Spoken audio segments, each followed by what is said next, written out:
As veterans, what responsibility do we have to fight for the future of this country? They're spending other people's money, and that's what they say about socialism. Socialism's great until you spent everybody else's money. If you could talk to someone who disagrees with you politically, Right. total opposite, There's a few of them. Go ahead. what would you like them to know about you? That's a good question. That I care for them. Election integrity. How do you feel about election right now? Any concerns? Yes, and my concern is voter identification. What lessons from the military do still guide your life today?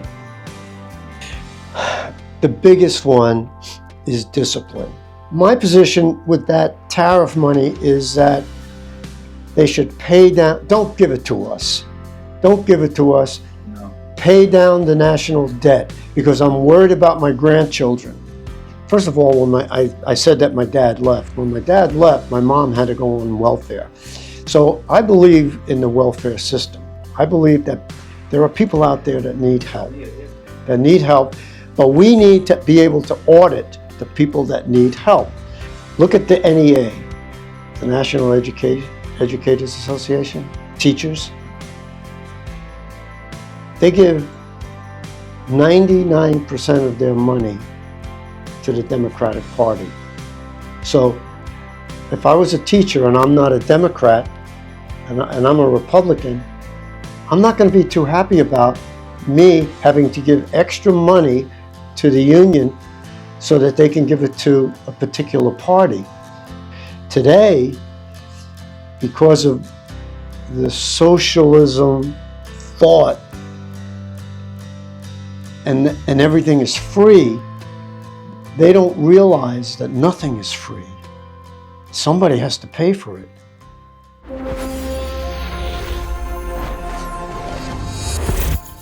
Hello everyone, my name is Juan de Dios Collado. Welcome to Vets for Unity. This platform isn't about left or right.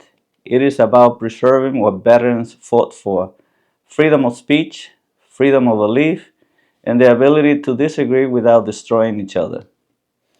America was built on the idea that we can hold strong convictions and still sit down and talk. Today I'm joined by Ken Swaner, a veteran who served this country with honor. We're going to talk about service, sacrifice, faith, and the future of America. Not to argue, but to understand. Ken, thank you for your service. Thank you for being here today. My pleasure. Okay, so let's start at the beginning. What branch of service did you serve in? When did you serve? When was that?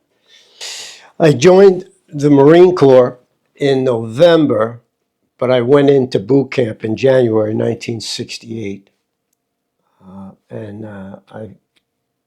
I went from January to June in different types of training, mostly infantry and mortars. And at the end of June 1968, I was deployed to Vietnam. Okay. And what was life like for you there before you joined? What was happening in your life when you joined the military? Yeah, prior to joining the military, my parents had divorced. And so my father left, and it was my mother trying to raise a wild and crazy kid. And so it came to a point where she had asked me, "Why don't you go in the service?" And I said, "Okay, it makes sense. I'll join the Navy," because my father was in the Navy. And when I went down to Bayshore to the recruiting center, the naval recruiter wasn't there. And the only one there was the Marine recruiter. And he was sitting down with his hands behind his head, his feet up on the desk. And I said, "Excuse me, is the naval recruiter here?" And I grew up basically in the street, so I pretty much knew most of the words, but I didn't know any of the words that this Marine recruiter was giving me. And so I took out my pen. I said, "Where do I sign?" because I needed the discipline that this guy was offering. And then the rest is history. Well, definitely it was different than joining the Navy. I'm a Navy person, so I'm a Navy veteran. So definitely, I mean, I just can't believe you took that decision so lightly. He was the only one there. My mother asked me to go into the service, and so I had a brother-in-law who was in the Marine Corps, and I had thought about it, but my father was in the Navy during World War II, and he served on the USS Missouri, where the Japanese signed the surrender, and I was always intrigued by the Navy because of things that he said, but the naval recruiter wasn't there. The Marine recruiter was, and I was pretty much undisciplined because once you don't have two parents in the house, you really only get one side. And while my mother tried very hard, she couldn't take care of me as an undisciplined. So I was going to ask you why that branch, but now we know the story behind you. What do you remember most about America during that time that you were signing up to serve? It was a tough time. If you watch television, it was probably the first time you got actual video on TV of what was going on in Vietnam. And at the time, I turned 19 in boot camp, and at 19, I couldn't even vote. They sent me to Vietnam. I couldn't even vote. So, and Nixon changed it down to 18 after I got back. But there was a lot of turmoil. Everybody was against the Vietnam War, and when I did come home, a year later, I didn't talk about military service. It must have been tough. Yeah, it was pretty difficult. Especially when every day you saw some kind of protest. There was a lot of protests back in 71, 70. We're going to back up in a little bit, but I want to ask you about that because it's not something that I was actually thinking about. But as a veteran, as a military man, that you actually put your life on the line for this country. I mean, you were just obeying. I mean, you didn't pick the war. You just went to the one that was there. But how did that make you feel to come home and see protests against the war? Okay, so before I left, I had a handful of friends, and they were a certain way. When I came home, I was not the same person anymore. They were. And when I ended up getting out of the service, I couldn't assimilate into society. I was totally different. And the things that I did, the things that I learned, I couldn't unlearn them. I couldn't undo them. And it became very difficult for at least 8 months. And I finally ended up getting a job, and that job kind of settled me down a little bit. And when it comes to Veterans Affairs, the Department of Veterans Affairs, there was not a lot of support back then like there is now, right? No, there wasn't. And I'll give you an example. In 1977, I basically weighed about 180 pounds, and it was pretty well muscle because I worked outside. I moved heavy reels around for the telephone company, telephone poles, things like that. And I dropped down to about 150 pounds, and I said, something's wrong. So there was some discussion about Agent Orange back then. And I said, maybe I better get in touch with the VA and see if there's anything wrong. And I did. I went up to Northport, and they took some tests. And when I got up, I said, I don't care what the results are. I'm never coming back here again. They were so barbaric. They were so undisciplined. And as the veteran, I considered myself, I'm the customer. You know, you have to treat me like the customer. And I said, I'm never coming back here again. And that was in the mid 70s. It's totally different today. Definitely, because I have some great experience. I actually did not even know I actually had healthcare through the VA. Right. And I have visited the last few years, and I've been impressed. Only I haven't had much going on over there, but Right. they call me, hey, how you doing? So it's like there's more attention than my regular doctors when I go out to a private doctor. So I have been impressed with that and all the service that they have, like acupuncture, the mental health. They have holistic approach of people to talk to. So I've been impressed about the caring, about the emails and calling me back to see if I wanted to go back for anything. So definitely, I feel that it's different than probably what you experienced, and I think we do have to talk more about burn pits. You know, I actually have some connection with some veterans that told me about the people that actually started the Burn Pits Pact or Act. So maybe we bring them on sometimes to talk more about that. That could benefit some veterans. Sometimes veterans may, because that or Agent Orange was also affecting people even in the first Gulf War, right? Well, that was mostly Vietnam era. Well, it was mostly Vietnam, but I can't speak for the Gulf War and, you know, Afghanistan and Iraq. But I do want to comment on the VA today. It's like day and night. I went on a mission trip in 2010 to Haiti, and if you remember, Haiti had a devastating earthquake. Yeah. So I went on a mission trip, and my health care provider wouldn't give me the vaccinations that the CDC required. And I said to my health care, and I have good health care provider, and I said to them, I said, so let me get this straight.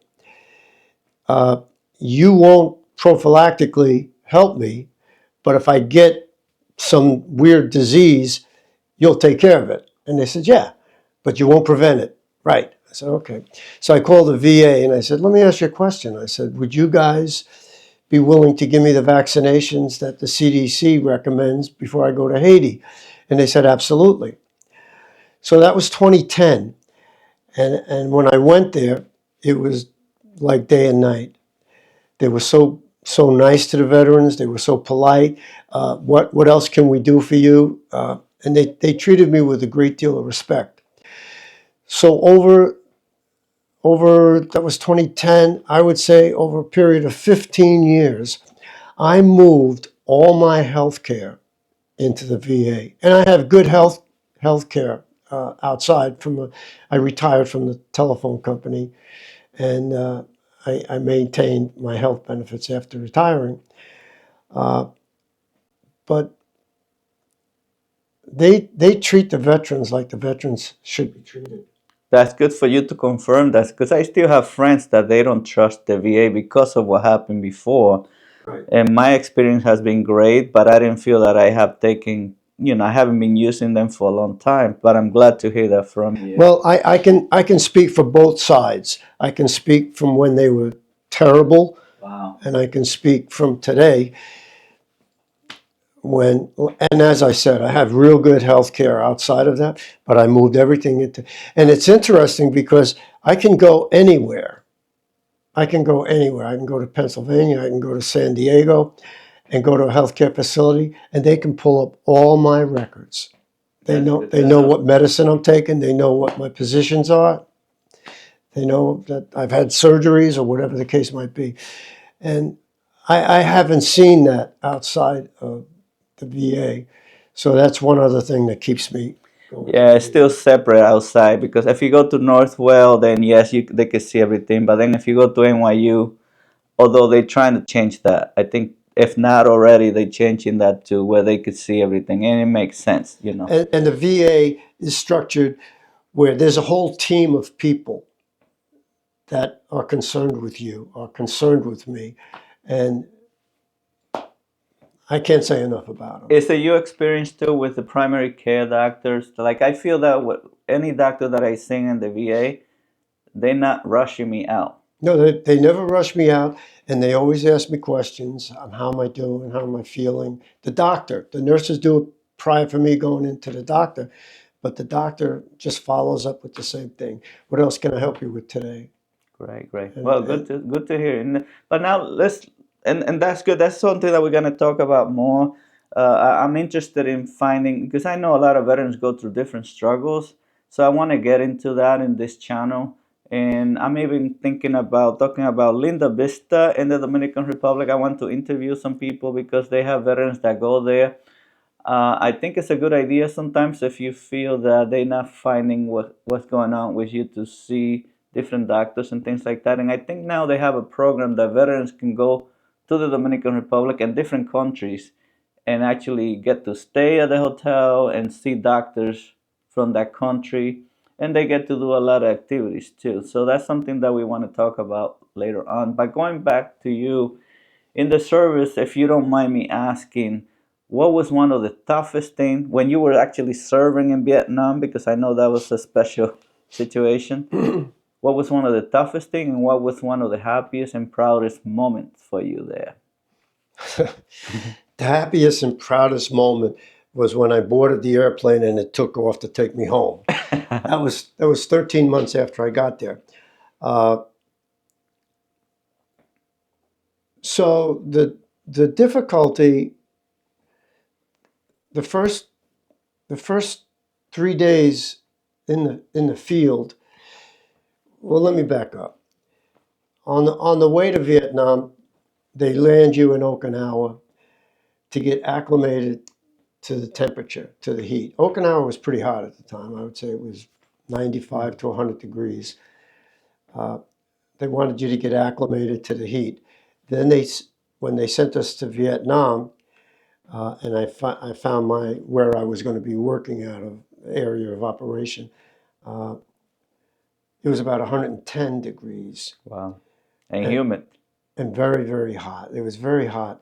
And so they left you in the rear area to get acclimated to where you were, to the heat, what the day was going to be like. And then they saddled you up, with whatever weapons that they were giving you. Mm-hmm.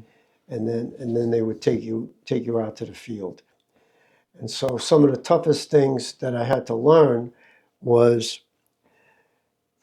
actually from the guys that were there already.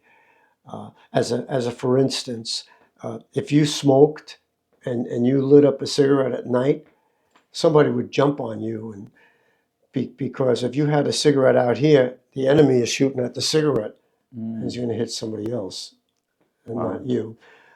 So there were a lot of things.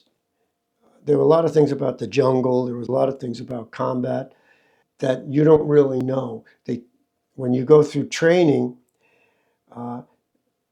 there's always bullets flying over your head, but you never know what a bullet sounds like until one goes past your head, one goes past your ear. Now you know, and you don't. The only thing that can train you for combat is combat. Yeah. It's anything that you learned back in Paris Island or Camp Geiger or Pendleton was helpful, but the only way you're going to learn what it is you have to do is to do it. And I ended up spending 6 months on a Mediterranean cruise as a rapid deployment force, and I always appreciated general quarters. General quarters, it could be any time of the day, any time of the night, and I would watch these Navy personnel go to their assigned spot and their assigned duty. And then as I thought about it, there's no fire truck coming to put out a fire on your ship. No. There's nobody coming. Everybody was a fireman. Everybody had some other job other than radio or whatever their MOS was. But in terms of Vietnam, I mean, there was just so much to learn. Sometimes you were in the jungle, sometimes you were on the top of a hill, sometimes you were in a rice paddy, and it was different. And the thing about Vietnam, and the only wars ahead of us were World War I and World War II, Korea. And in those type of fightings, they had a front line. So you always knew where the front line was, and you always knew where the enemy was. But that wasn't the case after that. In Vietnam, wherever you were, you were on the front line. So guerrilla warfare. You were on the front line. And the same thing happened in Iraq, and the same thing happened in Afghanistan. Wherever soldiers or Marines were, they were on the front line. You lost good friends there? I lost one that was in the same 81 mortar platoon with me. And obviously I lost some other friends that they had gone before me, and some had gone after me after I got home. And you told me before you were a man of faith, Christian. Was your faith tested in Vietnam? Did it grow, or was it a challenge? It was challenging to the extent that I was focused on what was going on then. I wasn't focused on how God was watching over me at the time.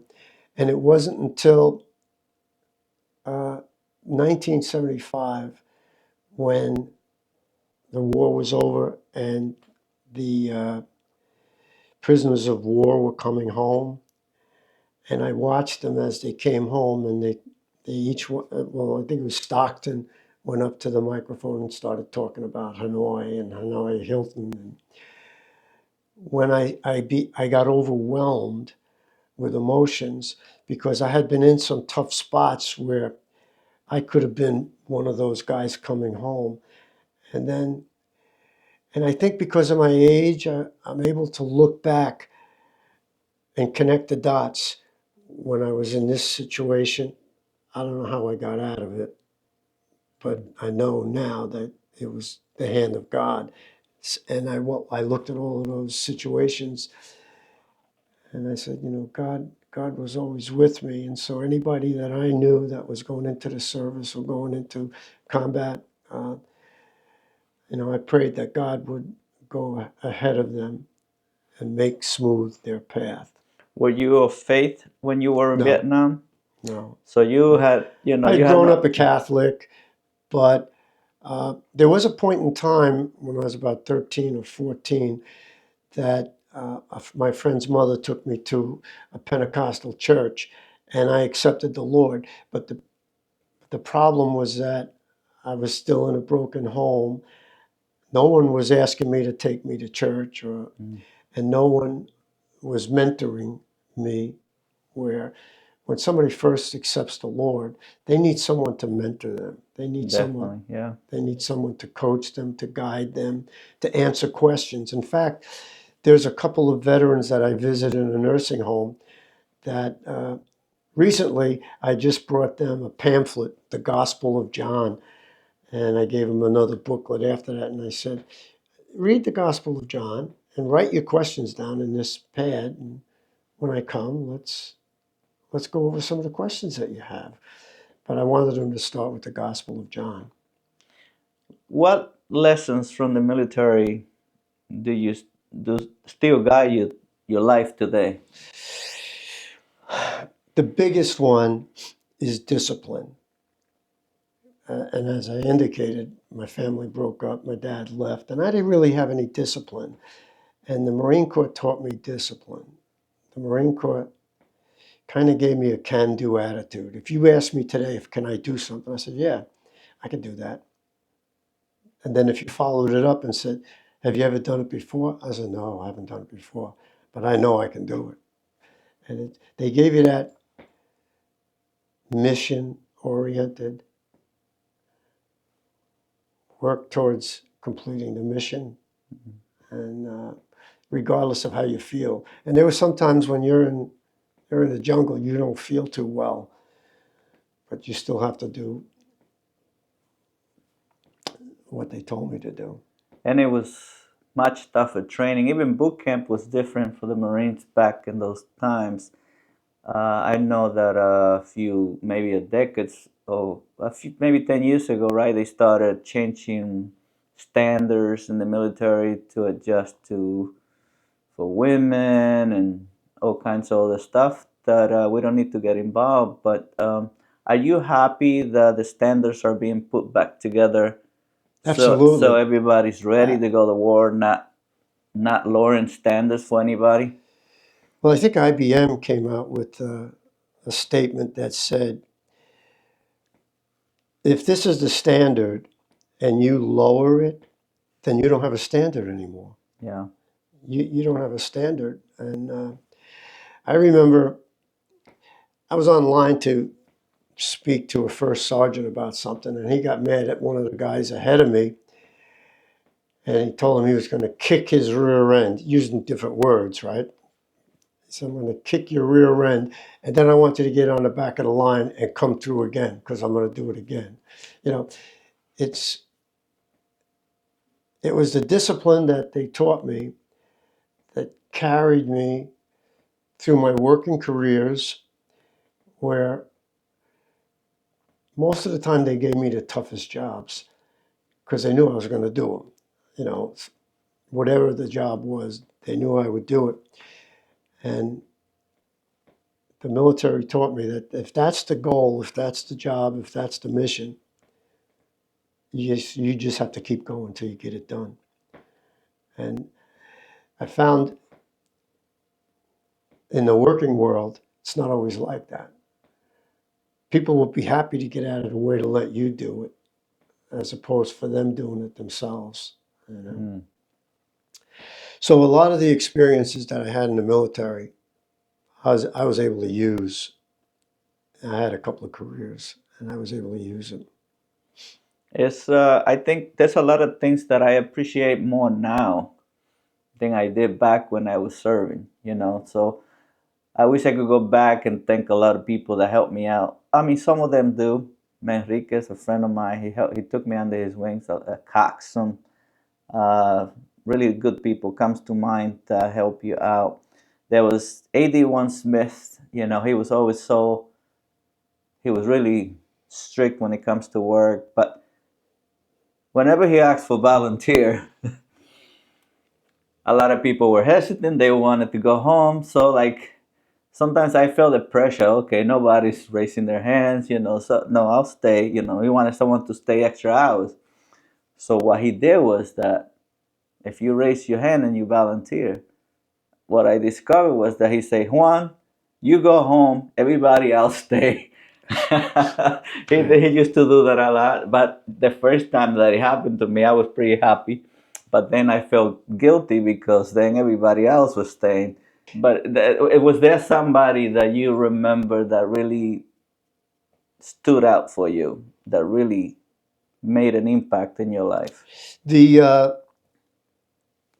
the initial training boot camp, the the drill instructors, I still remember the drill instructors, and some of what they did, I copied in my working careers, and they're not going to ask you to do anything that they're not going to do along with you.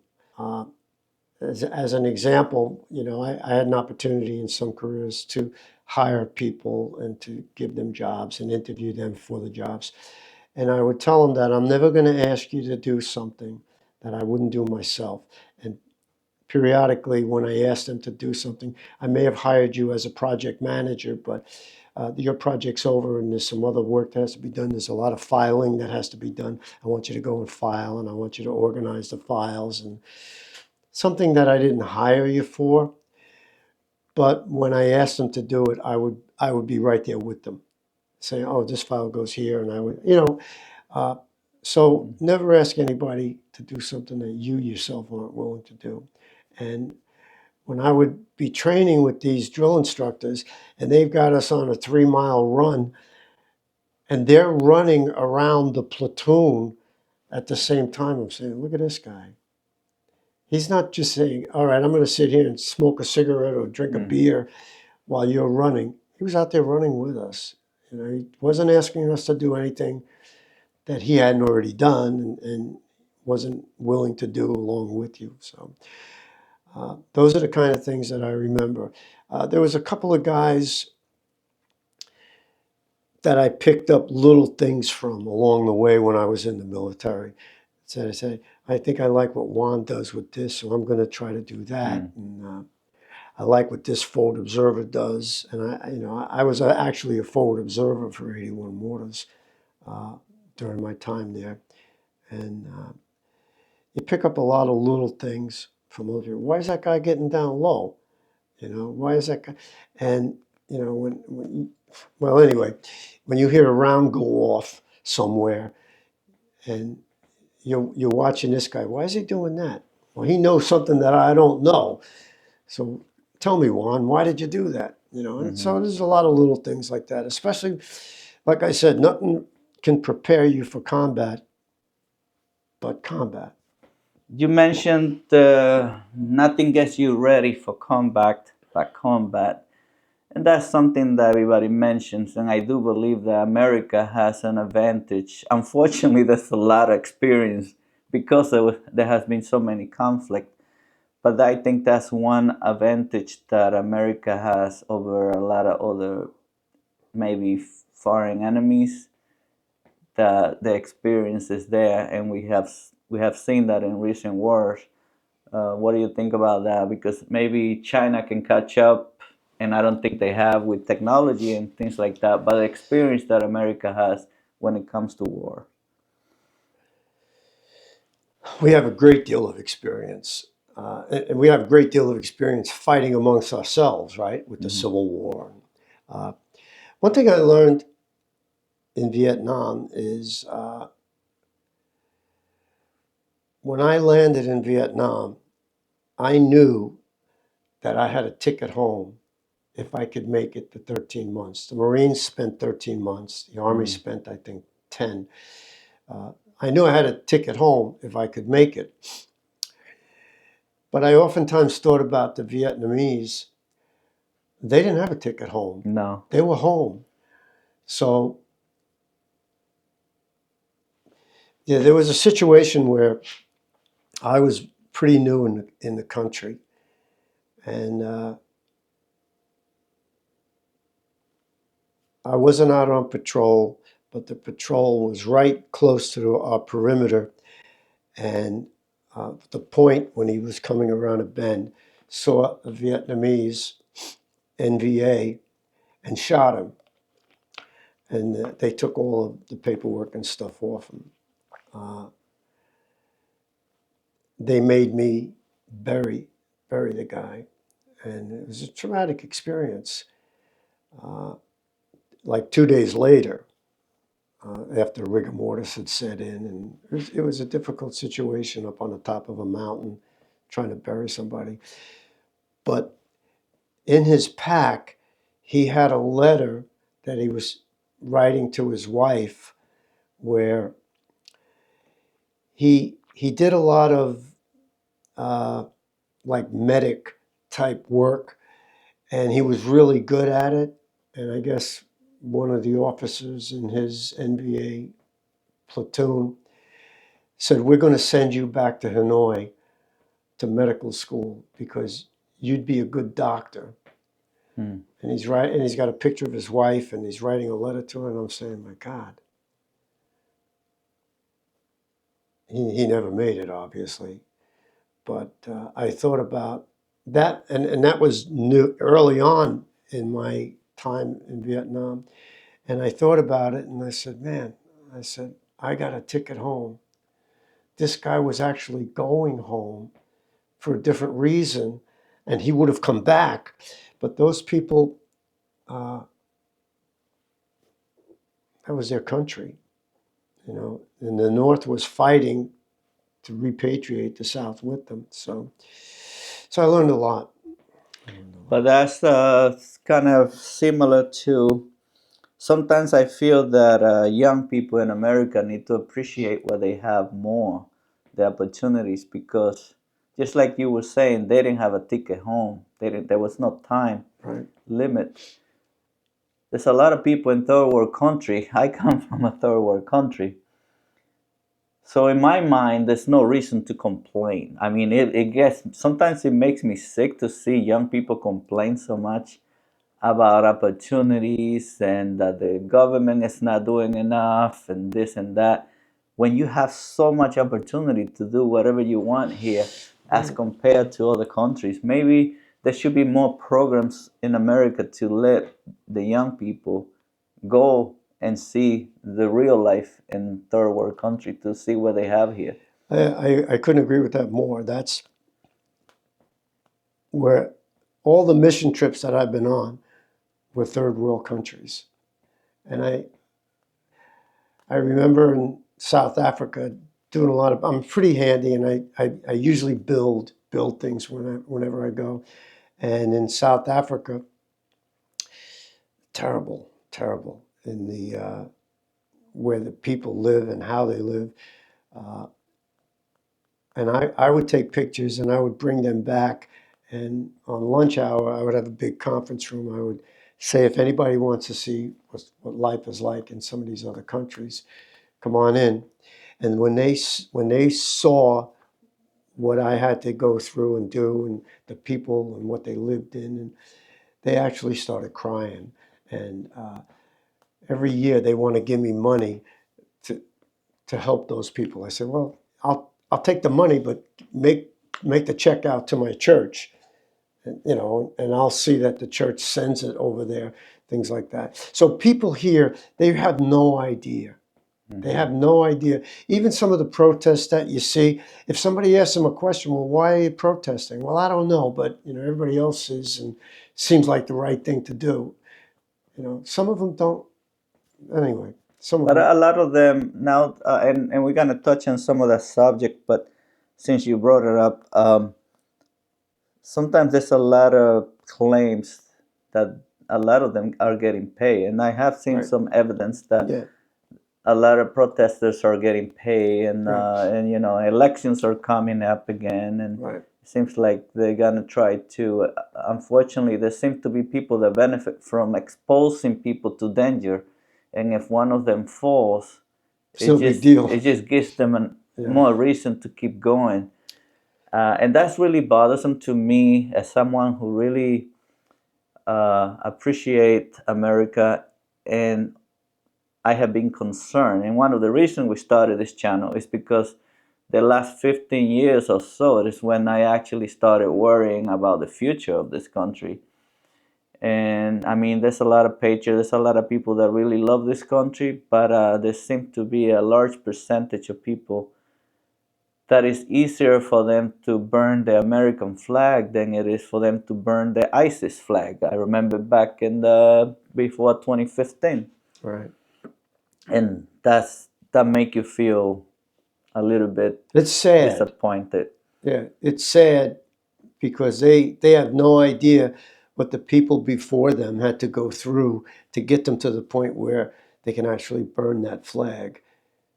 And it's terrible. You have so much experience. You've been around a lot longer than me. You have probably been part of the country in the most proudest era. Maybe some lows. I know Vietnam was a tough era. But what do you feel the difference between when you served? Are we more united or more divided now than when you serve? And what do you think is causing that?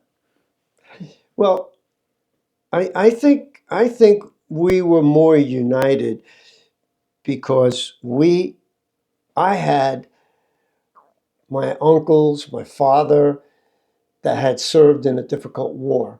Mm-hmm. They had served this country, and as my father, as an example, I was born in Tennessee. He was born in Tennessee, and as soon as Pearl Harbor happened, a week later, there was so much enlistment. My father was enlisted. And there was so much enlistment, and those people came home that made it home. Uh, they built this country. They rebuilt everything that we lost in that 4 or 5 year period. And it was hard work. And it was hard work. And there were still immigrants that were coming to the country, like yourself, that when they came here, they weren't looking for a handout. They came with a shovel. You know, how can we build this? How can I make money? How can I have a better life? Uh, Today, I don't see it. I don't see it. Kids, maybe it's the Northeast. Let me start with that. Maybe it's the Northeast. Everything up in the Northeast here is money oriented, is time oriented. You got to get done with that job so you can get on to the next job. Why? So we can make more money. That's not like that in the rest of the country. You know, I mean, I've been in other parts of the country where I'll do it next week. Oh, what are you talking about? You know, we had, when I worked for the phone company, we had individual foremen go down to areas that were devastated by a storm, Texas, Tennessee, places like that. And they would bring some men down there. And the men down there, most of the men that went with them, uh, I, I guess the right word to use would be a slug. You know, these guys were slugs, and we were happy that they went. And then we'd get a call from a foreman down there and saying, "Hey, you got any more people like that? We need more like that." Because the other people, not that they were bad, but they're just laid back. They're not of the same culture where we are up here. Family life is important. Time off is important to spend with the family. Up here, well, I got to work 6, 7 days a week and not go to the children's softball games, the children's soccer games, not be involved with the PTA. I think I mentioned to you that I spent a lot of years on the school board, and I saw that firsthand, where people didn't come. People, you know, it all starts with the home, with the family, and you know, and the family. Unfortunately, here, both husband and wife have to work. Yeah. So no one's home. They're latchkey kids. You know, they may get home and they may get right on a computer. They may get right on a phone or something like that. When I was young, probably when you were young, coming from the DR, I was outside all the time. Yeah. My Yeah. kids were outside all the time. Oh, we were going places that I would not go now. Well, yeah, exactly, exactly. But you know, you'd have to open up the door and call them, "Hey, it's dark. Come inside." You know, it's not like that anymore. What do you think is contributing to the division in this country? Is it social media, politics, politicians not being responsible the way they speak? You know, to hold people's responsible for their actions. You know, if the family's broken, video games. When you know now we're going into second generation, I guess, when we started going into social media, that's probably having some consequences. Right. I What do you think, think? yeah, as you say, social media is one thing. Now, let me give you an example. I had an office in my basement for like 4 years, and I retired from the second career in 2010. I had determined in November, December of 2009 that I was going to get out. I said, I'm not going to work anymore. And in my basement, I had a big screen television on the opposite side. I had a big desk area. And I had CNN on all the time. I don't watch CNN anymore. And the problem that I find, you have social media and you have media. And the media today, in my mind, leans over to the left. 97%, they say. Leans over to the left, and regardless of the narrative could be false. But I heard a story years ago that if it's on television in South America, they believe it. Or why would it be on television? Yeah. And you can say the same thing 100 times and people will start to believe it. They'll start to believe it. So if a politician gets up there and no one is there to debate or question that person, years ago, all they gave you was the news, and I could make the determination about that news. I could judge it. Now there's all kind of spin, and it's both channels Both that you can sides, yeah. watch. They'll take their narrative and they'll say this. They'll take their narrative and they'll say that, and nowhere in the middle do I see anybody. I'm fairly bright. I think I can make my own decisions. Yeah. Let me decide if that's good or if that's bad.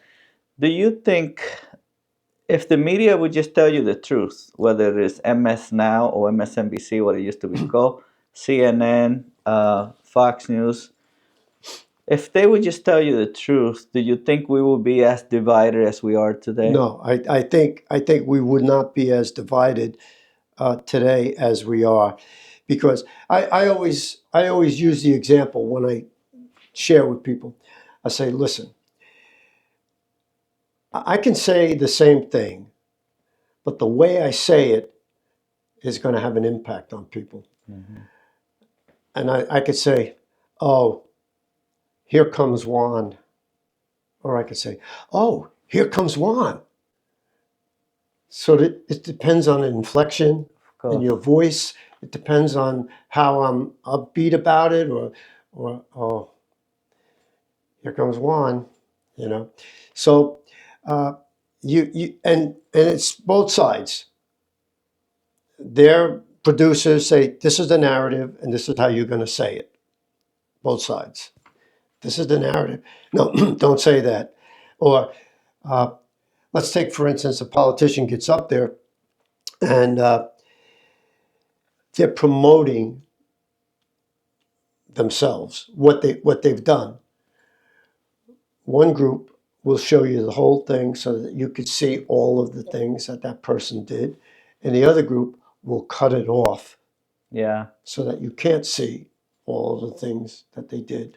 Yeah, but when they do that, that's really wrong. I mean, when they cut somebody off to take it out of context, right, that's criminal. Of course, because that's making people angry. Right. Like what happened with Donald Trump. That still to this day, Obama was actually saying that Trump said there were good people on both sides, meaning there were good people on the KKK and racists. That's not what he said. That's not what he said. Right. And that's mind-boggling that to this day, someone like Obama, who actually knows, he's well informed. So why is he still insisting that Trump say they were good people of the KKK when he clearly say, and I'm not talking about the KKK or white supremacists, they need to be condemned. They cut that out and it makes people angry. And that actually makes me angry that they do that, because not because of Trump, but because of what it does to the country. It divides. Right.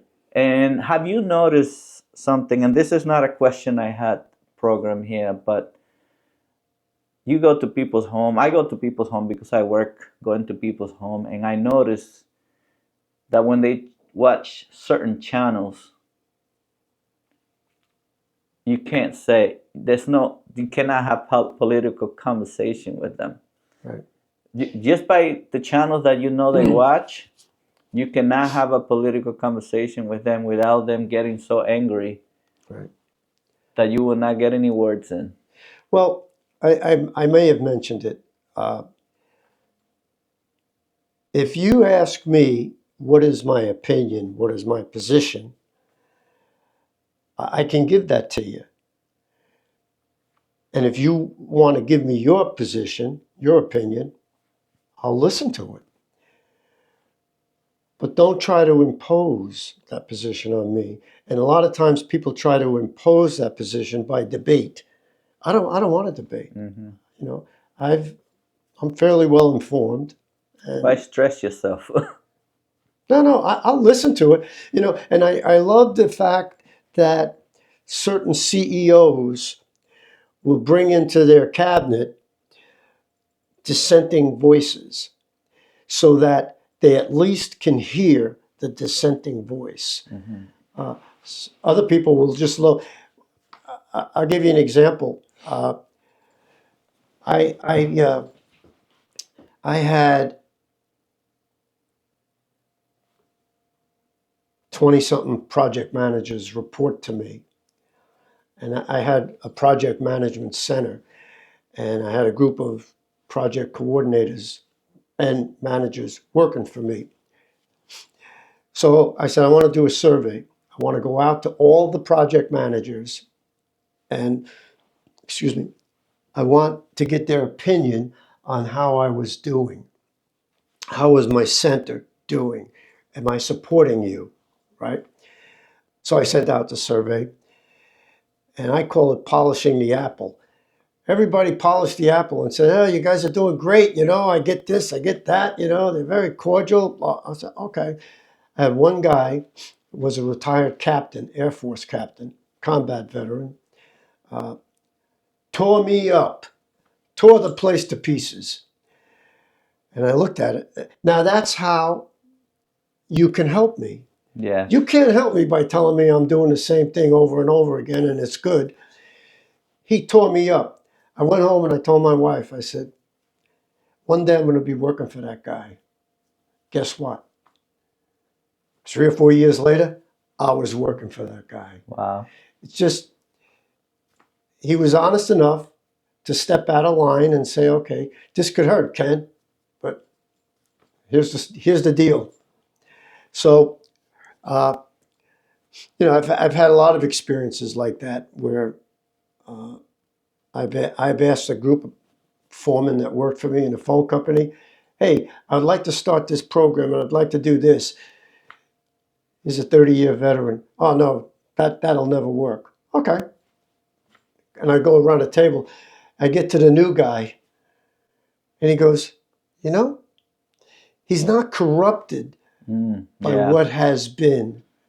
And he said, I think that would work. So the first guy, I said, Danny, you just got a new bucket truck, right? He said, yeah. I said, give it to that guy because he's going to make this work for us. And I've always had a team mentality. If we make it to the other side, we all win. Now, I might have known that you weren't rowing that well, and I might have been able to take you aside later on and say, Juan, you know, you got to put your back into it. You know, you're not doing it. But you made it to the other side too because of the team. Yeah. You know, so I learned that from the military. It's about the team. I didn't care what color you were, what your culture was, what your background was. You were protecting my side. The guy back there was protecting my back, and I was doing the same for them. And we would make it. So, in the same tune, you agree with so many people let go by the Trump administration from the government? Absolutely, absolutely. Well, if you look statistically, they increased the workforce in the country. But how did they do that? How did Biden do that? He did it by hiring government employees. That doesn't help me. And a lot of In order to do that, you got to raise my taxes to pay for them. Yeah. So what Trump is doing is saying, we don't need those 85,000 IRS workers. And those IRS workers, they wanted them to carry a gun. Saying, you know, my sister used to call and say, hey, you owe us money. You know, let's work out a plan for you to do it. Nobody was knocking on somebody's door with a gun and saying, hey, you owe us money, Juan. You've been cheating. Anyway, find a better way to do it. And that's how some of the government people today, whatever side of the aisle they're on, they've never had a paycheck outside of the government. They've only been paid by the government. They don't know what it's like to be competitive out Yeah. here. They don't know what it's like to actually have to work for that. where their life is on the line. I always heard that whenever you get a government job, you were set for life. Like you didn't have to worry about being fired. But I Yeah. guess that changed now. Well, I don't think locally, because I think locally, if you look at if you look at, and I use this example as a budget. The town of Brookhaven, the town of Babylon, they make a budget on how they're going to provide for the needs of the people. How they're going to get your streets cleaned, how they're going to pick up the trash, you're going to have lighting, you're going to have whatever the case might be, schools. If you look at that from my perspective, I see that they're as lean as they possibly can be, right? Because they don't want to raise, nobody wants to be responsible for raising taxes. They're as lean as they possibly can be, maybe a little fat. But when you inject however many million people, I've heard from 10 to 20 million people that came during the Biden era across the border, and they're here.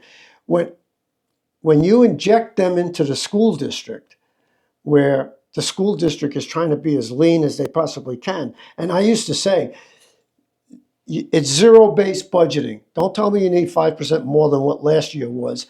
Go back and start from the beginning and build your budget. How much paper do you need for that copy machine? Things like that. How many people do you need? And why do you need them? Prove to me why you need them and why you can't do that job. I'm paying you to do it. So he's letting those people go that they brought on board, that that administration took credit for the workforce going up. But it wasn't going up. And he did that even though it's going to hurt the unemployment rate.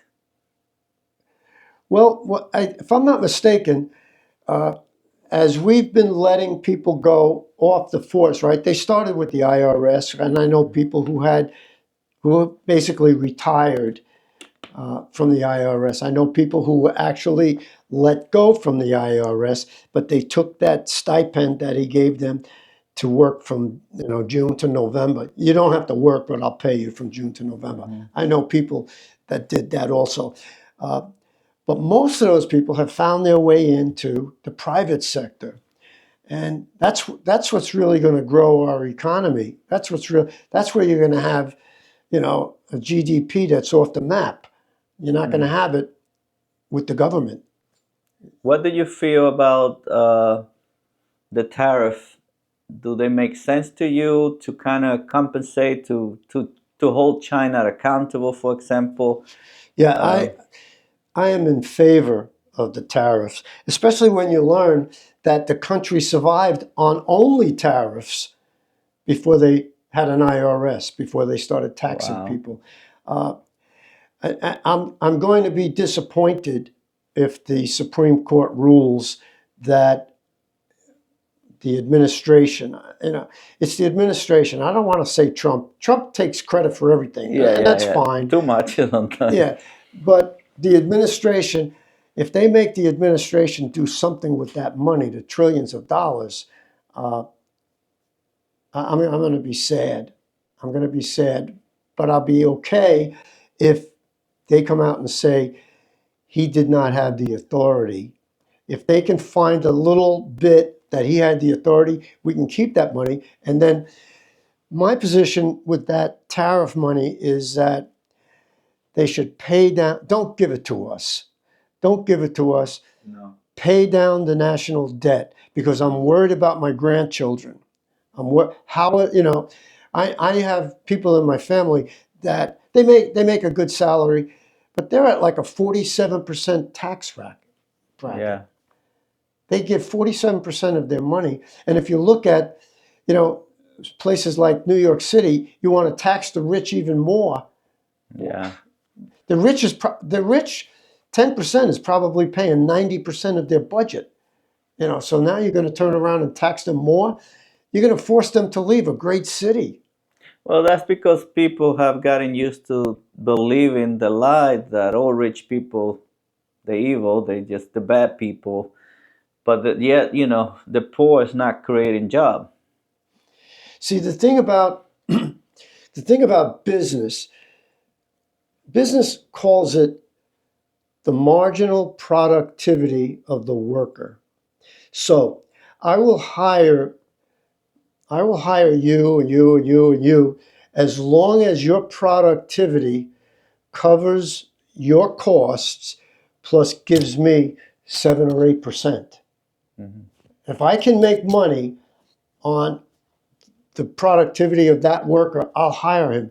And they get down to a point where they will hire, the last person that they hire might cost them money for that particular person, but they do it for community. So they say, hey, you know what? It will be good for the community. It'll be good for this little town of Copeg if I hire a couple of extra people where I'm not making any money. I'm not making money on them. Don't forget, you're in business to make money. And if you're a corporation, you're in business for your shareholders, not for the government, to make money. So what's the productivity of 85,000 IRS workers that they hired? How did that help me? Yeah. How did that lower my taxes? Hire 100,000 of them if you can lower my taxes. When's the last time they said, hey, we have a budget surplus, we're going to lower your taxes by 5%? Never. It's not going to happen. It's not going to happen in government because they're not spending their own money. They're spending other people's money. And that's what they say about socialism. Socialism's great until you spent everybody else's money. Yeah, but it's frustrating to pay taxes to give more money to the government when you see things going on like in Minnesota, Right. California, Right. all this fraud that is coming out. It's just mind-boggling. And then we talk about the debt, 36 to 37 trillion debt. Right. How are we going to get out of it if we don't really, and it doesn't seem like this was by accident. Something like this doesn't happen without government officials knowing about it. It was so big that Right. I would think it's naive to think that they were just deceived by these people. How did NATO get to the point where they're spending 5% of their GDP on their military? Because of Trump. Yeah. Because Trump was a businessman. He's running the government as a business, which is, it's a business. It's the business of the people. Yeah. We are the people, right? It's our business. You know, Trump's not going to hire 85,000 people if there's no return on it, and if he's got to tax people for it. His job in the next 3 years is to get that debt paid down. If they can pay that, I don't want any of that tariff money. But are the people willing to pay the price? Well, it depends. I mean, it depends on the administration that's in power. You know, if you look at what happened in Minnesota, Minnesota is just the first domino. That type of theft of the American taxpayers' dollars is happening in every state. You see it locally where people have criminally taken money from the COVID money that was available. So just to finish up on what we started, that we went into the economy stuff, and it was great. Do you feel that one party is pushing too far to the left or to the right, or is it one party? Is it both? well, I see that the Democratic Party is trying to push further to the left. And as I mentioned maybe before, that I'm not so sure that we as Republicans have pushed to the right, but we're seeing the distance between the two parties increase. I don't think that we've moved that far to the right. I think that we're still in the center, and I qualify that by people like Fetterman the Democratic senator from Pennsylvania. That's a good point. When I first saw him, I said, this is going to be easy for Dr. Oz. Yeah. It was going to be an easy win. But apparently he did have a stroke, or he did have some problem, and he really looked bad. But when I look at him now, he can actually be the voice of the Democratic Party. Yeah. He's so sane. I mean, there are so many things that we're trying to do that make sense for the people. We need more people like him. But the problem is the Democrats have moved to the left to pacify and appease the left so that, one, they can get campaign contributions from them, and two, they can use those campaign contributions to campaign for airtime so that they can get reelected. Some of those people, like I said, have never had to go out competitively and work in the private sector for a job. They were fortunate enough to get into politics, and which leads me to another issue that I have. I don't care what the position is, there should be term limits for it. A senator should have 2 terms. And that's 12 years. If you can't make a difference for this country or your state in 12 years, you need to be out of there. We need to get somebody else in there. Yeah. And it's the same thing with Congress people. They shouldn't be in there for 10 or 15 terms. They should be in there for maybe 2 terms. And the term should be increased to 4 years, because they're in there for 2 years, and the first year they're able to do stuff, and they're practically learning. They're learning their job, how to do the job as a House of Representatives.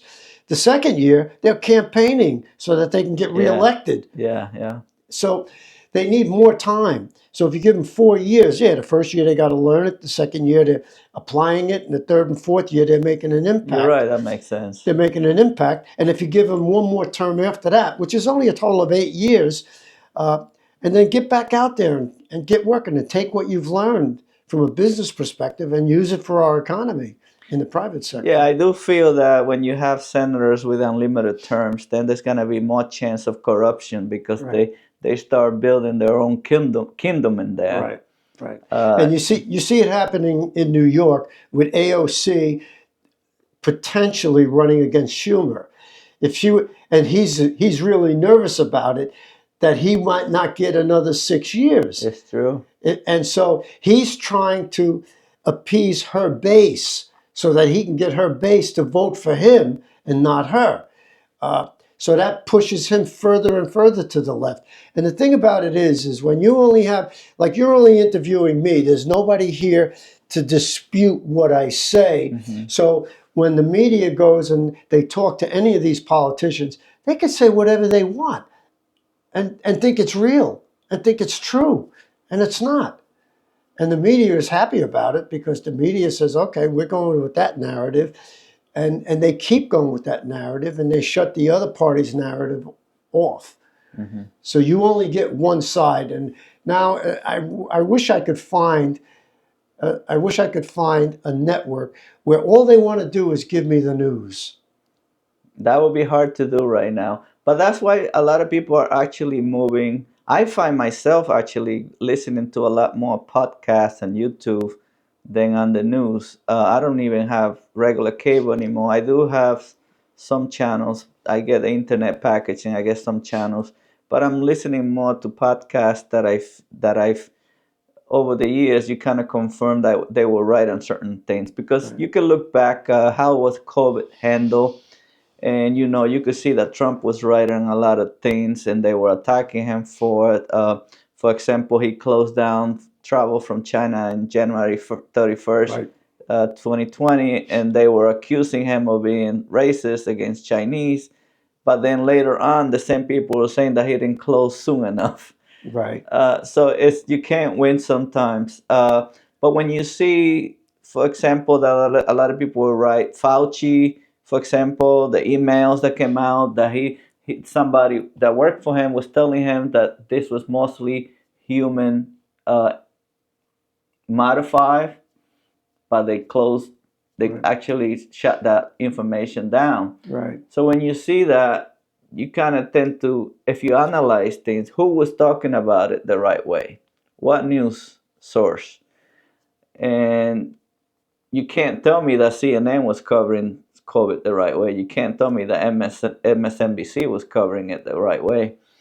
So that's when I kind of say, okay, I feel good about where I was getting the news from. Of course, not all of it. You have to have enough brain to. But I think the news media knows that most people cannot go beyond the title, beyond the headlines. Right. And they give you that information in the thumbnails, in the in the titles, because that's what they want you to believe. Right. And then they kind of put some disclaimers on the article, but most people won't read that. Right. But I'm guilty of that too, because the first time I go through the newspaper, I'm going to only look at the headlines, and then if I see a headline that interests me, I'll spend more time on it, and I'll, and yeah. But you won't make your opinion based on just the headline. No. I use that. That's my way in. Mm-hmm. Once I'm in there, then I look and see. And yeah, a lot of times you see the disclaimer for that headline just before you get to the Very end. The obituary or something. Yeah. Many polls show that the majority of Americans feel that the country is in the wrong direction. But that doesn't necessarily mean that they are against the people in office right now. It's sometimes deeper than that. It could be about the faith, Christianity, like spiritual thing. It could be about economic, or it could be about you know traditional families. People fear that they losing traditional family values. So even though there might be a conservative president, the country itself might be going too far to the left in that sense. So though if 60% of the people feel that the country is in the wrong direction, it doesn't necessarily mean that they are against the president right now. Right. It's a combination of things. What do you think? So when you do a survey, you might ask the question, is the country heading in the wrong direction? Yes or no? So somebody says yes. But unless you have 6 other questions or statements that are related to the first one, you don't know. You don't know why it's heading in the wrong direction. It might be it's heading in the wrong direction because I don't believe in tariffs. As one of 5 or 6 things after the question. Is the country heading in the wrong direction? I don't believe so.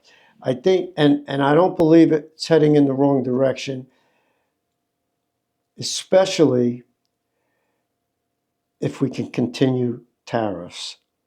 Look at what tariffs have enabled Trump, the administration, to do. They're changing things globally, not just in America, in the United States. They're changing the way people think globally. And I'm happy about it myself. I think that he should continue. And I mentioned before, I think that the money that's generated needs to go and pay down the national debt. If we can pay down the national debt, we'll be able to borrow money on what's left at a lower interest rate. And the lower interest rate gives taxpayers a break, gives us an opportunity to keep more of our discretionary income. It gives the government a chance to say, okay, we can take that additional money that we're not giving to the banks to the military. Or we can take that money that we're not giving. And I think if we give money, and first of all, when I said that my dad left. When my dad left, my mom had to go on welfare. So I believe in the welfare system. I believe that there are people out there that need help. That need help. But we need to be able to audit the people that need help. So yeah, I believe that people in order to go to work, they need preschool coverage for their children. But as we see, and I don't want to make a big deal out of it, but as we see in Minnesota, where they've got all of these daycare centers that nobody's going to. No children, but yet millions of dollars paid to them. Billions of dollars, you know. And if that, and that's just the one state. What happens? And so everybody was mad at Doge, but hey, listen, don't you use Doge in your house, in your budget? Yeah. I don't need this. Why am I spending money for cable TV when I don't need cable TV? I can get the same thing for 1/3 the price if I go through the internet. My concern with all that fraud that happened in Minnesota, California, Ohio, that is spreading. I mean, people are finding out more and more. But my concern is that a lot of politicians knew about it, but it's part of, there's a lot of kickbacks to them, maybe even to their candidacy. Well, yeah, okay. Let's talk about that. Look at the NEA, the National Educators Association, teachers. Mm-hmm. They give 99% of their money to the Democratic Party. So if I was a teacher and I'm not a Democrat and I'm a Republican, I'm not going to be too happy about me having to give extra money to the union so that they can give it to a particular party. So somebody ought to be complaining about that. Mm-hmm. You know, and it was just in the news the last couple of days where 25 million is going to the Democratic Party. So I have to pay taxes locally, which pays for my schools, which pays for the teachers and the teachers' retirement. And the teachers make enough money that they have to pay union dues. And those union dues Oh, wow. have to pay money to the National Educators Association so that the National Associated can pay money, can give contributions to the Democratic Party. I'm not a Democrat. Yeah. So can I, whatever my portion of that money is, can I have that back? Yeah. It's It's amazing that happens. Why do we let it happen? A lot of things doesn't make sense. no. When I worked for this one particular company, I had to give 0.06% of my salary to the United Way. I said, why do I got to give my money to the United Way? I give my money to the church and local people that I like to give money to. Well, you know what? If you ever want to get ahead in this business, you got to do it. Wow. So I do it, and I say, okay, I want my $250 a year to go to the Boy Scouts of Suffolk County. So the United Way is only going to give $50,000 of whatever they receive to the Boy Scouts. So now the Boy Scouts are only going to get $50,000. I don't care how many $250 people put in there. They just keep taking money out. So that they only get. So my money, I don't have any control over it. Where if I have control over my money when I can tithe money, I can give money to local charities, to missionaries, et cetera, et cetera. But when you have to give to some of those other organizations that give money to people that I'm not happy about you giving money to transgender education or something. Anyway, Yeah. that's just, But moving on to like different ideologies, like when it comes to economy, like capitalism, socialism, there has been a noticeable shift in young people to, how they feel about socialism. They feel more positive about socialism. Do you think there could be a balance between supporting, can the country support, or the capitalist part of it support social programs? And why do you think so many young people are moving more in favor of socialism in this country that was not founded on that? I think it's a lot of it has to do with the media and what the media, the way they uplift certain things. As an example, there's a certain amount of socialism built into capitalism, right? Mm-hmm. What My mother, percentage did you feel comfortable with? 15%. You know, if a person can work, they should work. What does the Bible say? If you don't work and support your family, Don't you're eat. less than an infidel. So I take that passage I take it nationally. The, the government, everybody, all of us have to work. So in order for me to work, I have to be healthy. I have to watch what I eat. I have to watch how I work, blah, blah, blah. The same thing with the government. In order for us to take care of all these other countries, we have to be, as Trump has said, great. We have to make ourselves great again. Once we make ourselves great again, then we can afford to give NATO this much money. We can afford to give Nicaragua, whatever country it is, we can afford to help them get food onto the table to other people. But we have to be healthy first. Mm-hmm. And if they I don't know the total number, but it would be nice to take the total number outside of NATO and say, you're not getting anything for the next 5 years. Make it work in your own country. Mm-hmm. Because if you think about the Christian population in America is the most giving group of people globally. We put wells in Africa. We go to these third world countries and build. We pump money into their economy just from the local churches. Yeah, and you do it out of your own hearts, not out the government taking it away and forcing you to give it to I do anybody. it because I want to do it. Yeah, I want to do it, and it's biblical, right? Give a glass of water. Mm-hmm. When you think of socialism, what do you feel? How do you feel about socialism? Well, socialism, like I said, is built into capitalism, and a certain percentage of it, there are people who have to go to the hospital that don't have health insurance, and the hospital has to cover it, and that's the law. The hospital has to cover it. So those people are getting where you and I get a cold. We'll go to our doctor, and we'll pay for whatever it is that we have to pay for medicine. They'll get a cold and they'll go to the hospital, and the hospital will give them something and say, you got to see your doctor. I don't have a doctor. Mm-hmm. So instead of getting 2 days worth of something, they get 5 days worth of something.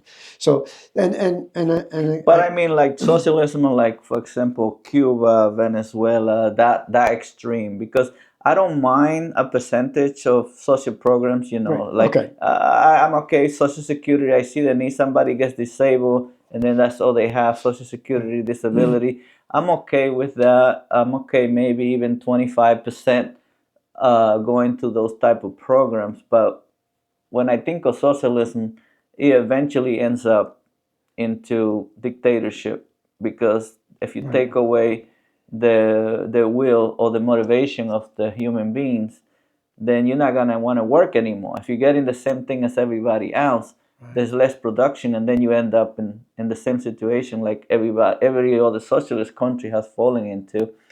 yeah. Why? I mean, does that concern you that you see so much push to go that way in the United States?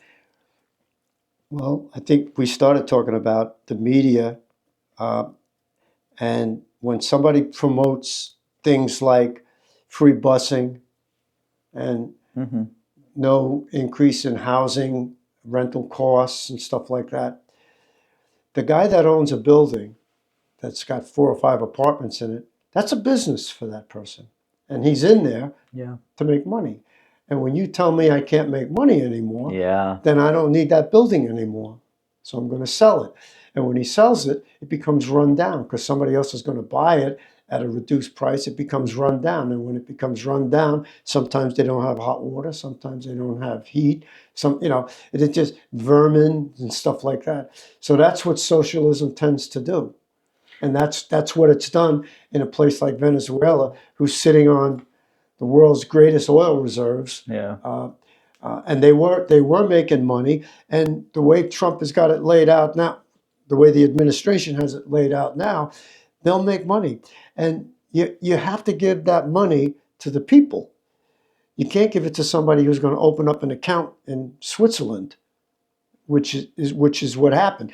So now, if you can find out where that money that the people who were in power have it parked, go get it, put it back into the country.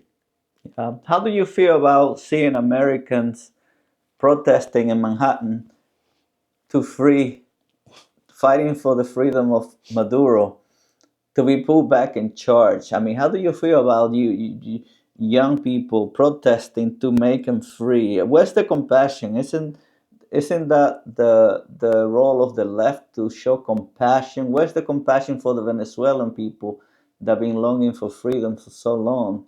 Now they want to put him back in Right. power. I understand about they argue that it was done illegally, but that doesn't mean that you have to do another wrong and enslaving people again.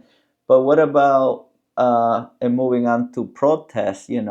They are protesting against ICE. Well, ICE is not doing anything wrong. They're doing their job when it comes to arresting illegals and especially criminals. So I don't see it's not logical to me that you are fighting for things to be done legally when it comes to Maduro, but then you don't care about the law when it comes to immigration. Well, you've heard recently where everybody's talking about the criminal, and they're uplifting and raising up the criminal, but you're not talking about what that criminal did to that family. You're not talking about the rape, the killing, whatever happened to that group of people over there. All they're talking about is the criminal. So that's being funded by somebody outside the United States. They're funding people like that. And like you said, one guy gets on a bullhorn and starts yelling and yelling, and he pumps up everybody else, and who aren't being paid. They get pumped up. I don't I don't really care if ICE has to take somebody down, and it was in the paper today, and the guy is fighting, and so as they're wrestling, the guy hits his head on a cement wall. Yeah, What's that got to do with ICE? ICE yeah. was supposed to go out there and arrest the guy, and the guy said, the guy fights you, right? The guy ran away. The guy left his kid in a car. That's ICE's fault? I haven't seen anybody killed by ICE that wasn't doing anything wrong. Like Right. they were either protesting violently or they were doing something wrong. They were arguing with ICE. I mean, like the other day, I got stopped by the police up in upstate, and I did something wrong. I was holding a camera Right. in Tannersville, upstate New York, and I was, yes, sir, no, sir, sorry about that, sir, and they let me go. I didn't get. What if I get into an argument? Why you stop me? Is it because I'm Latino? If I Right, get it with that right, attitude, right. what do You're you think is going? racist. You're racist. Yeah, Well, in a similar situation, uh, I stopped at a stop sign, and I'm pretty cautious. I stopped at the stop sign, and I went down into a little gully, and a cop pulled me over. This was many years ago. A cop pulled me over, and he comes up to the window and he says, "Didn't you see that stop sign?" I said, "Yes, sir. I saw the stop sign. I stopped at it." So he goes, "What?" And then I immediately said, "This is going to go one of two ways. hmm I'm going to," and he was a lot younger than me, "I'm going to dispute this with him that I stopped there, and I'm going to get a ticket." The other way is what I said. I said, "You know, officer, I thought I stopped there, but you're probably right." I said, "I didn't, so I apologize." "Well, don't do it again." I said, "Yes, sir." I went on my way. But it could have gone the other way, because the, there's two people in here. One is the guy I was before I was a Christian. hmm And that guy tries to come out. And it's my job to hold him back. It's not always easy. That's not always easy, especially if you think you're right. That's why I've come to the conclusion, I'm not going to debate you. Mm-hmm. If that's what you believe, God bless you. This is Mm-hmm. what I believe. Now, how are your tomato plants growing? Let's change the subject. Yeah, but that's why I think it's so important to realize that we have disagreement even in my own family, brothers and sisters. So if we have disagreement in blood brothers, what do you think is going to happen with everybody else? Right. So that's why my point is, don't think that you own the truth. No, don't think that you are the only one right. Allow for different opinions. You Right. might feel in your heart that you're right, but that doesn't mean you have to get angry at somebody else.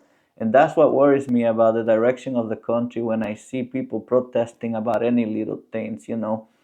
I would never protest ICE for doing their job. I would probably, if I don't like a law, well, let's try to get Congress to change it. Yeah, let's try to Otherwise, change it. you have no law, no order. Right. Right. I agree with that. So if you could speak to a 20-year-old that feel disenfranchised by capitalism, what would you tell them? Okay. I would tell them, well, what have you done to make it better? What have you done for yourself?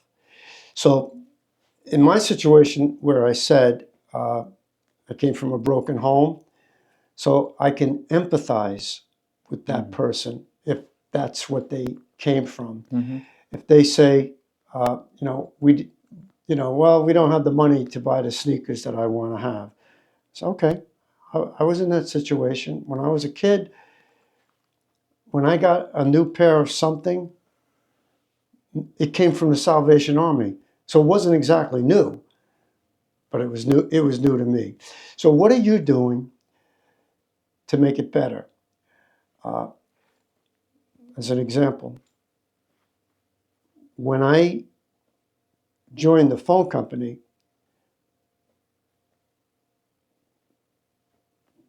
4 years later, I was married. We were able to buy a house. Okay. When I got the house was bare. It just was a bare house. It didn't have like storm windows and gutters and blah, blah, blah. So I tried to get another job at night.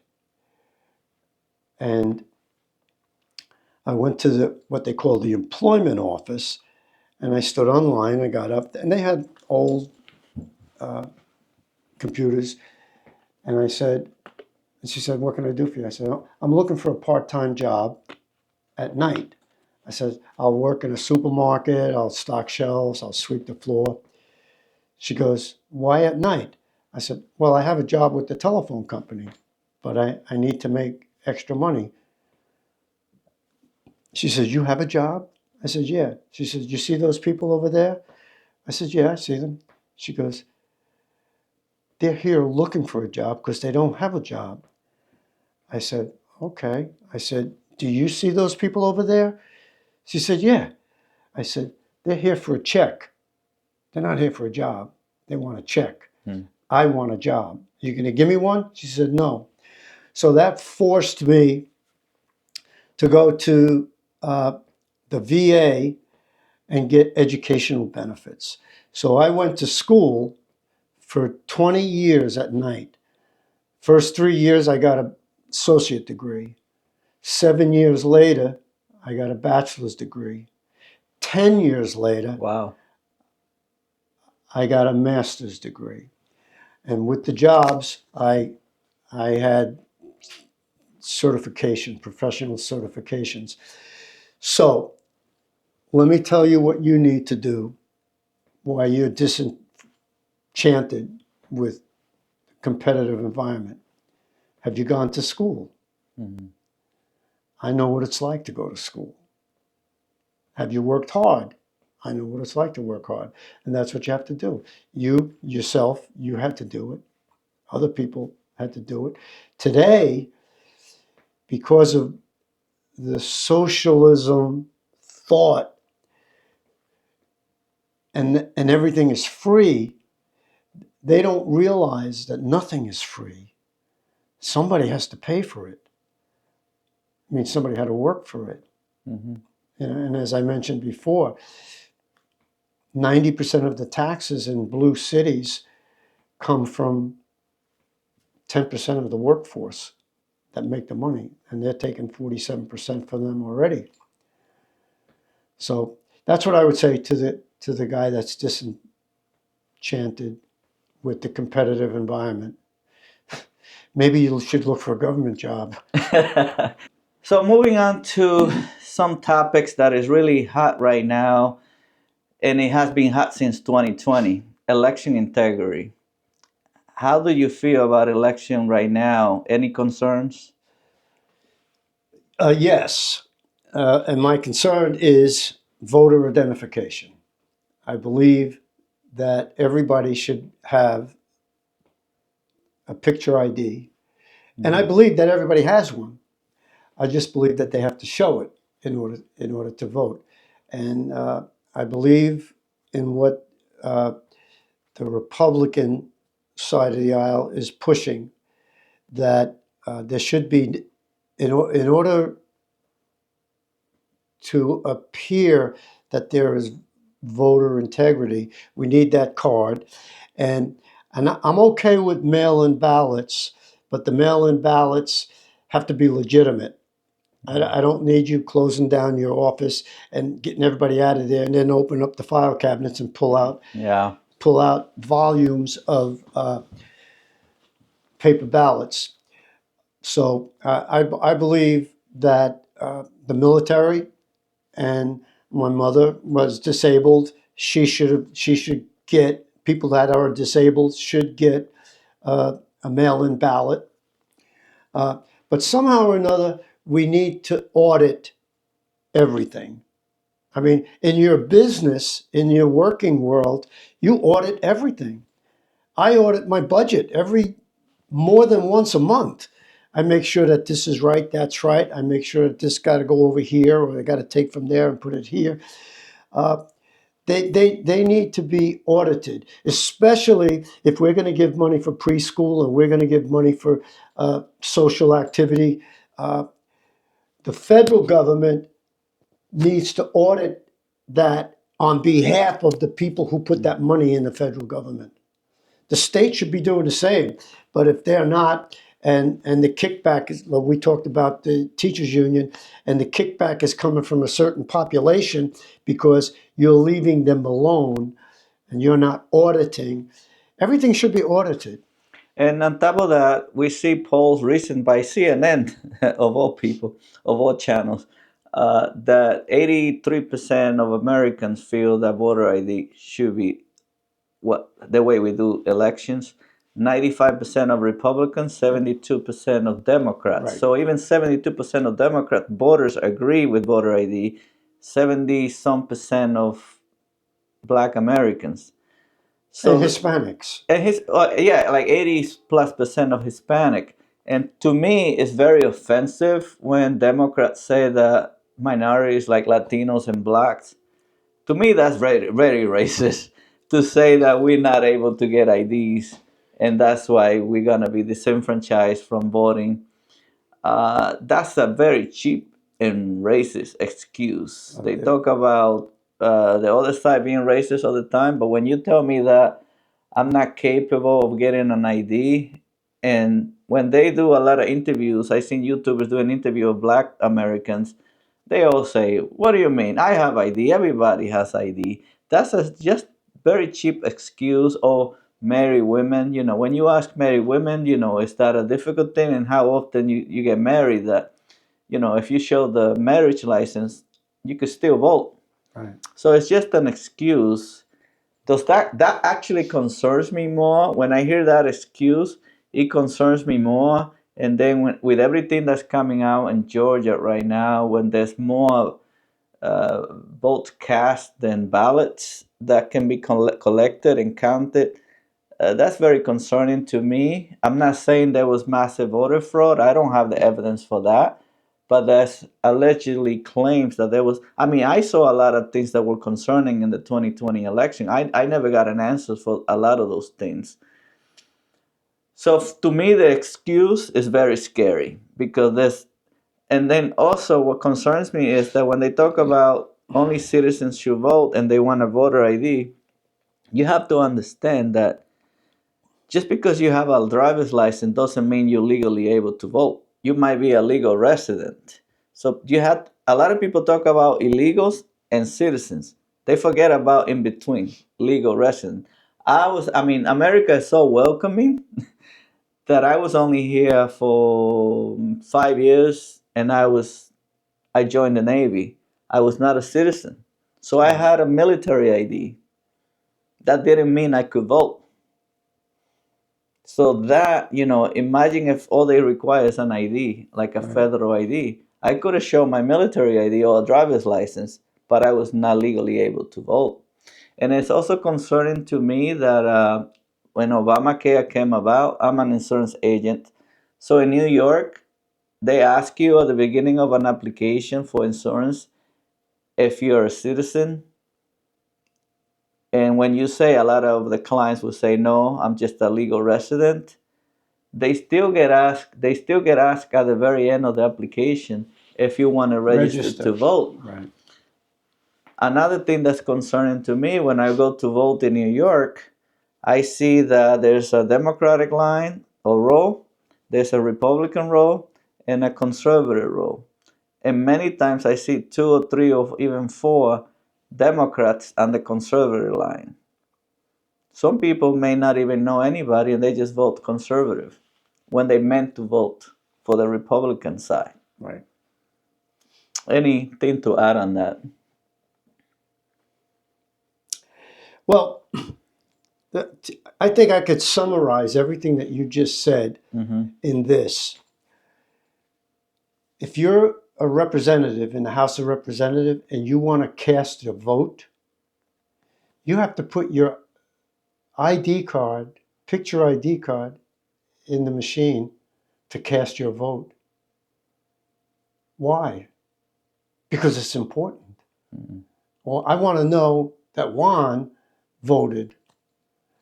It's the same thing with voter ID. That's voter ID right there.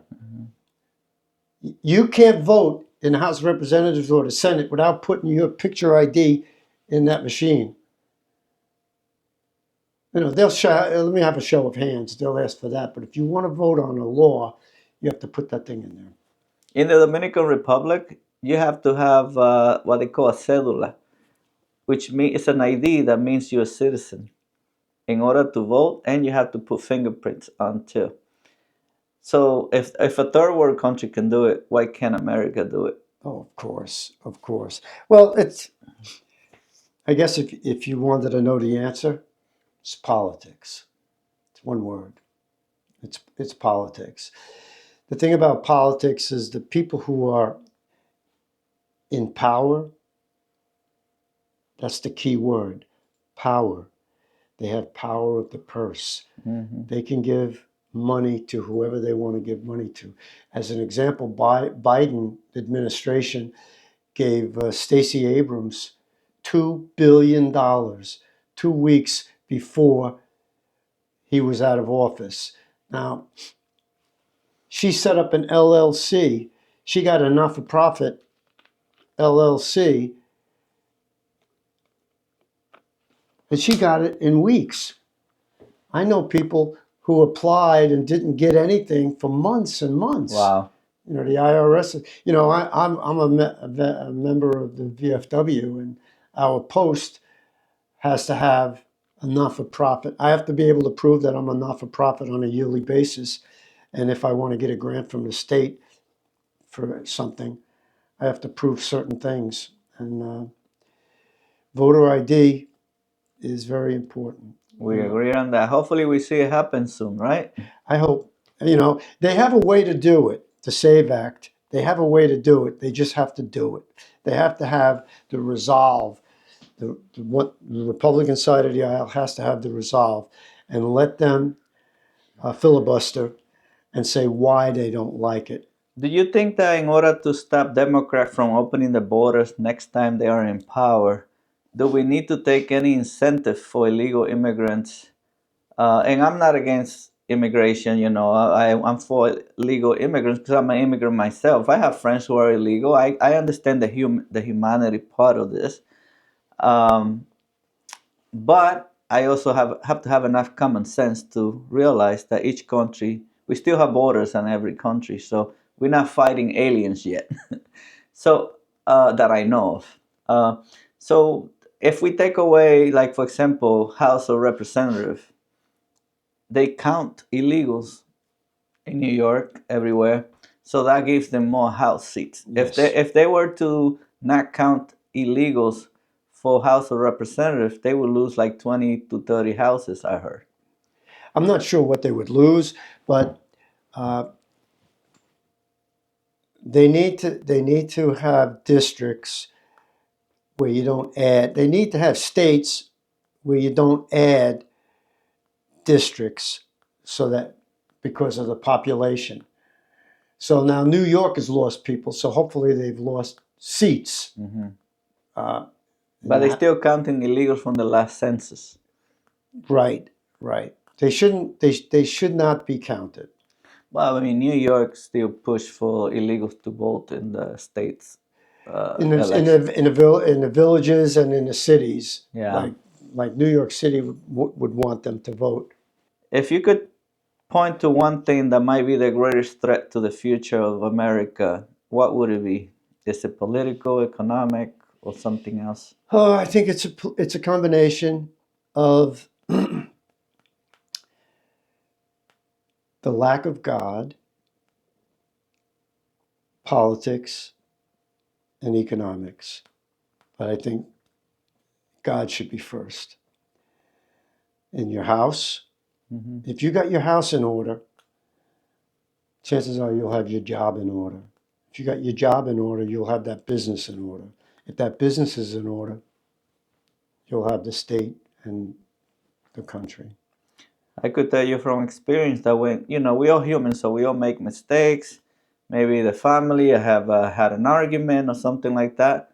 And that affects me so much when something is going on in my immediate family, whether it is with my son, my children, it affects me a lot at work or anything else. So that's a big part, the family. And um, I don't think people understand how important it is to even have dinner together with your children. That's something that I always told my children and my wife from the beginning. We don't compromise. If somebody came from school and they were hungry and they ate, but when we're gonna have dinner, we all gonna have sit down for dinner. I Right. think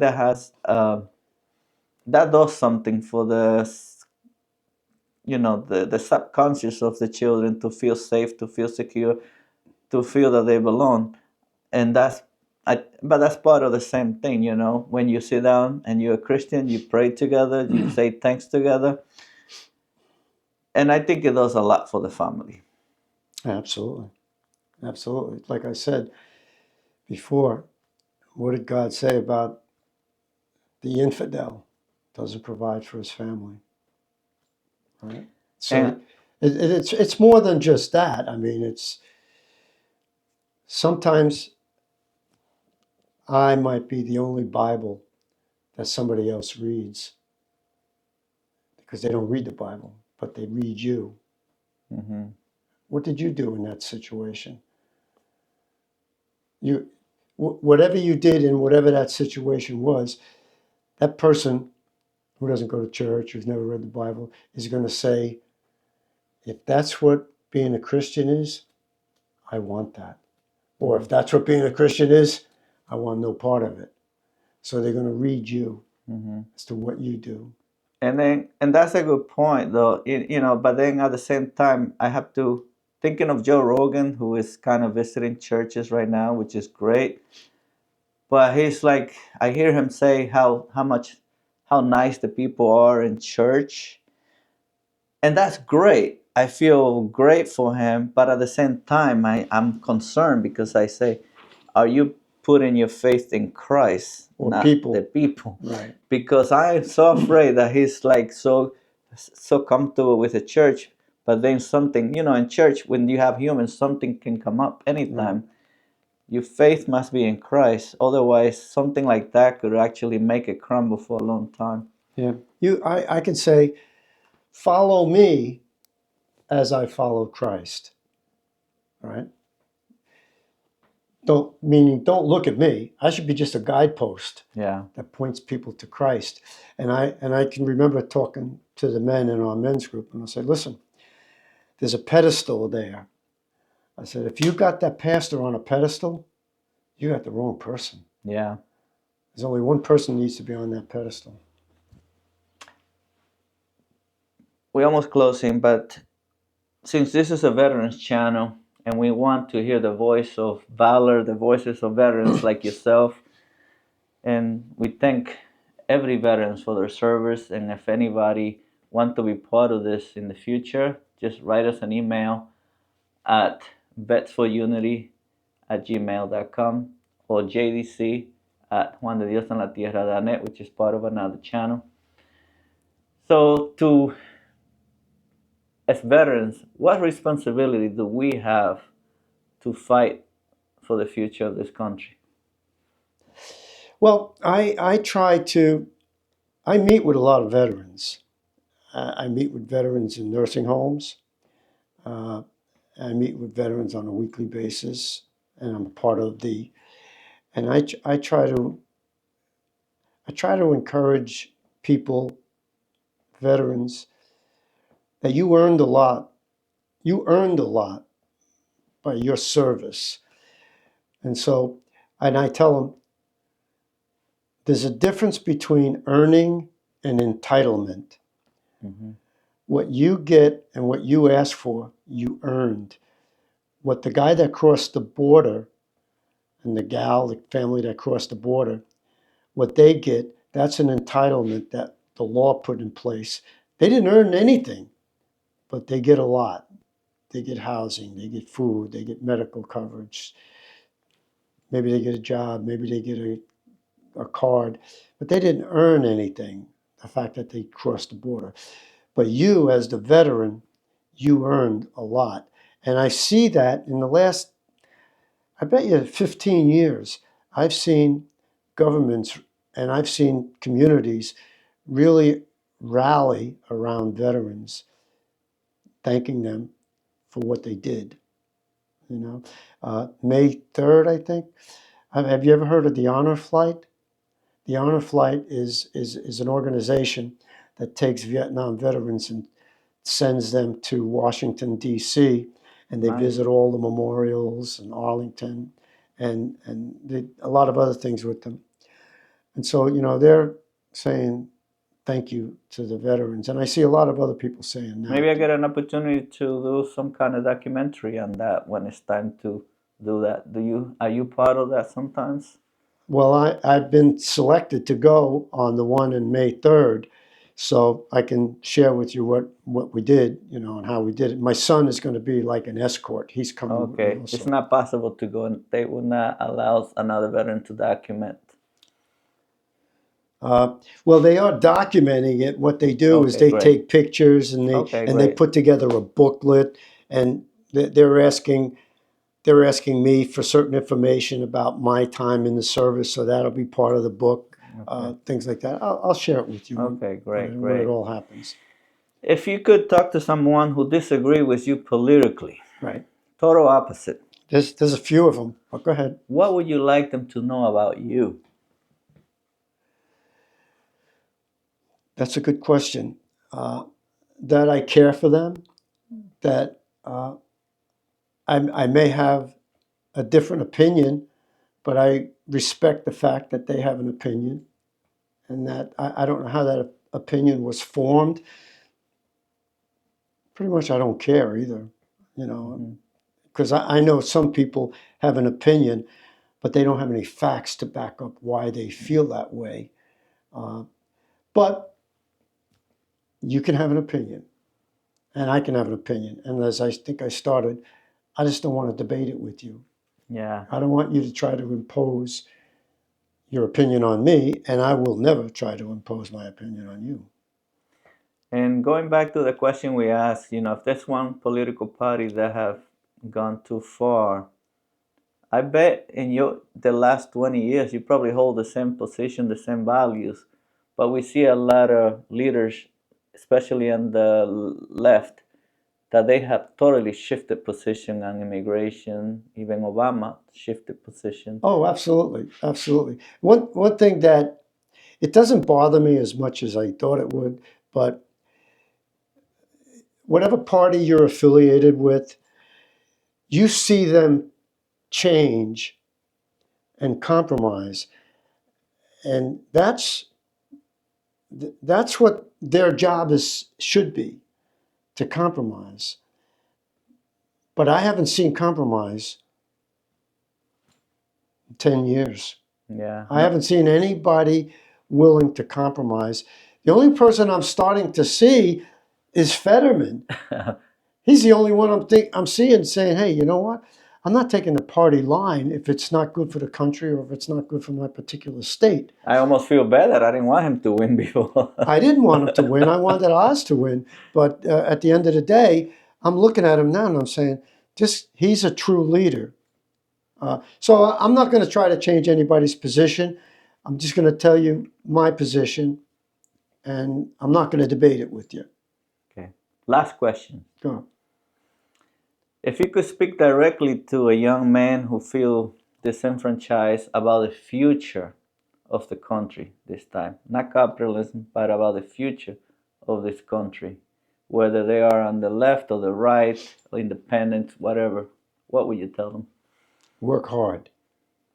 Get a good education and work hard, because the whole world is out in front of you.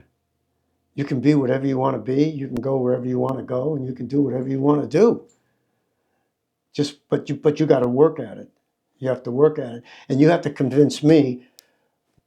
Why would I want you on my team? Why would I hire you? Mm-hmm. You know, tell me about your background. Tell me about how you played sports. Are you a team player? Because Christ didn't do it alone. He got a team together. And that each one of those people got a team together. And those people got a team together. And look at the church today. Yeah. What role should the church have in the future of this country? Vote. Vote the candidate that closely aligns with your beliefs. And if we do that, like Patrick Bet-David would say, the future looks bright. The future looks bright. I think it's great. The only thing I think is that the people that we let in, and we let about 1 million people a year legally into the country. People that pay their dues. You happen to be one of them. The pastor of my church, he's my neighbor. We've been friends for 50 years. He's one of them. My family waited 12 years. Exactly. Do the right thing, and when it's over, you can always say, well, I did the right thing. And when people kind of dispute where I'm at as a Christian, I say, look, one of us is wrong. And if I'm wrong, the only thing that happened was I led a good life. I helped people. I did the best I could. But if you're wrong, what happens? Ken, thank you for your service, and thank you for your time service today. too. So as you can see, well, Ken and I didn't disagree on a lot, but we do want to have veterans who disagree with me, and I hope it's going to be a very nice conversation, just like with Ken. Whether we agree or disagree on any issue, conversations like this are how free societies remain free. Divisions grow in silence, unity grows in dialogue. This is Vets for Unity.